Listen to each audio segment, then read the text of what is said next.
¿Has escuchado hablar del análisis del sentimiento y del análisis de la emoción? De lo importante que son en este momento para el marketing a nivel mundial en los sistemas digitales y de cómo los están utilizando para que cada experiencia que tienes en la red se convierta en una experiencia de venta. Pues bien, el día de hoy vamos a hablar de qué es el análisis de la emoción y qué es el análisis del sentimiento. Bienvenido.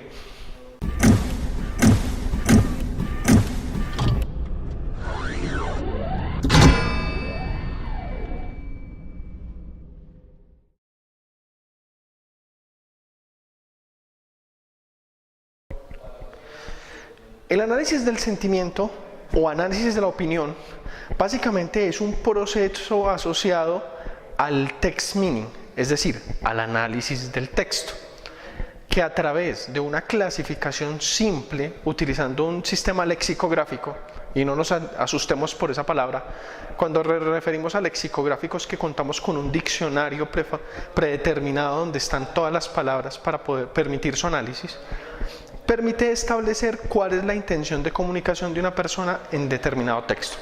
Es decir, el text meaning nos permite extraer cuál es la intención de nuestra comunicación frente a determinado texto y desde allí interpolar cuál es básicamente el sentimiento asociado para la persona en el ejercicio de dicha comunicación. ¿Cómo se utiliza eso? Pues muy simple. Imaginémonos un tweet o un conjunto de muchos tweets. Estamos escribiendo constantemente manifestando unas ideas frente a un tema. Nos gusta un actor, nos interesa un producto, queremos asistir a un evento y esa información, cuando es procesada de forma adecuada, establece que el sentimiento del conjunto de personas que hacen parte de la red Twitter está alineado con participar en ese evento. A eso se refiere el análisis del sentimiento, aparte de las intencionalidades y de las cosas que queremos hacer. Empresas que están implementando análisis del sentimiento en este momento: Bloomberg en su canal digital, Amazon específicamente, y casi todas las grandes cadenas de retail que están utilizando en este momento herramientas digitales. Ahora bien, ¿cuál es el análisis de la emoción entonces? Pues el análisis de la emoción es un poquito más diferente. Para analizar la emoción necesitamos tener en cuenta dos cosas. No solo lo que se está comunicando o se pretende decir, sino el metalenguaje que hay detrás de esas cosas. Por ejemplo, el tono de voz, la expresión de los ojos, la forma de caminar, la posición de la espalda. Toda esa información debería estar capturada para permitir establecer cuál es la emoción que gobierna a la persona en el momento que realiza una comunicación. Uno de los casos más claros y contundentes de cómo se está desarrollando esto en este momento en el mercado es la empresa Feel. Feel.com, si pueden entrar, van a ver, es una empresa que fabrica wearables o dispositivos que son portátiles o prendas de vestir que hacen métrica a través de Internet de las cosas. ¿Y qué es lo que miden? Básicamente están midiendo tres variables muy importantes: la humedad de la piel, la presión sanguínea y la temperatura. Y con esas tres variables son capaces de inferir la emoción en la que se encuentra una persona.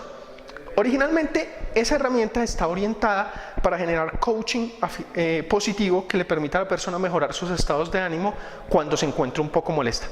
Pero realmente lo más poderoso de la herramienta no está allí.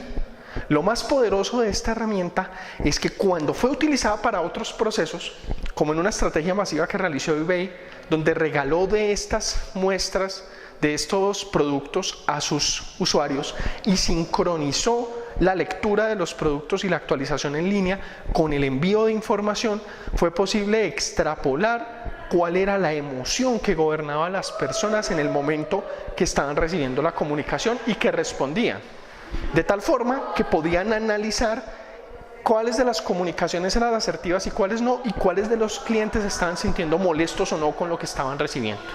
Ese es un claro ejemplo de lo que es el análisis de la emoción. Ahora bien, si los comparamos uno con otro, vamos a ver que el análisis de la emoción es mucho más complejo que el análisis del sentimiento.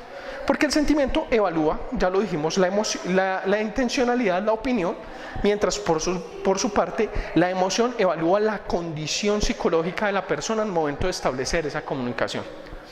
Ambos elementos hacen parte de la misma tecnología, que es el análisis del texto, text meaning, y el análisis de señales complementarias.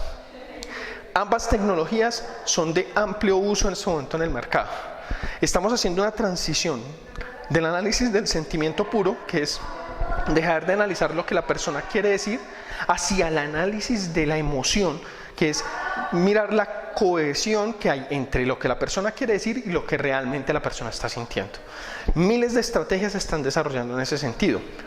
Ejemplo, campañas publicitarias que captan información de tu celular a través de la cámara. Aplicaciones que a la vez que están entregándote publicidad, están midiendo cuál es tu grado de interacción, si la mirada está fija, si estás cambiando las facciones de tu rostro, si estás planteando una posición o un rostro amable, o si te estás mostrando de alguna forma preocupado en el momento en que lo estás haciendo. Casos de éxito del text meaning, del análisis del sentimiento y del análisis de la emoción, vamos a venir analizando a lo largo del canal todo este tiempo. Pero es muy importante, tengámoslo claro, y quiero nuevamente retomar el tema. El análisis del sentimiento es un análisis de la opinión y se basa en el análisis de texto. El análisis de la emoción requiere información complementaria. Así que bienvenidos y búsquenos en nuestro próximo capítulo para que vean más secretos del mundo del Big Data, la analítica y la ciencia de los datos.